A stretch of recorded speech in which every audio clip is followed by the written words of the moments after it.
13 April রোজ রবিবার বন্দর ১ নং খেয়াঘাট সংলগ্ন স্থান থেকে নারায়ণগঞ্জ জেলা ছাত্রদের সাবেক সভাপতি জাকির খানের মুক্তিতে বন্দর তথা নারায়ণগঞ্জ থেকে হাজার হাজার স্বেচ্ছাসেবক দলের নেতাকর্মী নিয়ে উচ্ছ্বাসিত হয়ে বিশাল শোডাউন করেন নারায়ণগঞ্জ মহানগর স্বেচ্ছাসেবক দলের সাবেক সহ সাধারণ সম্পাদক মোহাম্মদ রাজু আহমেদ রাজন।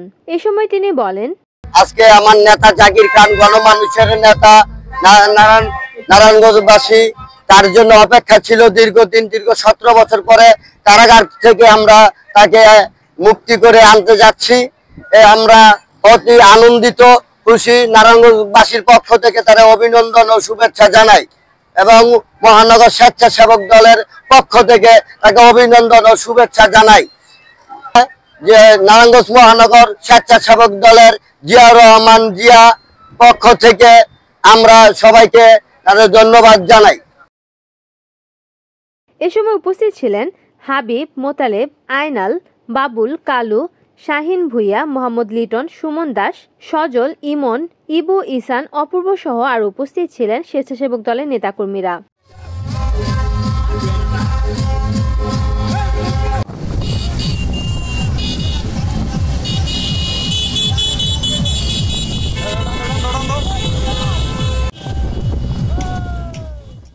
রিপোর্ট করেছেন মেহেদী হাসান প্রান্ত, NN টিভি, নারায়ণগঞ্জ।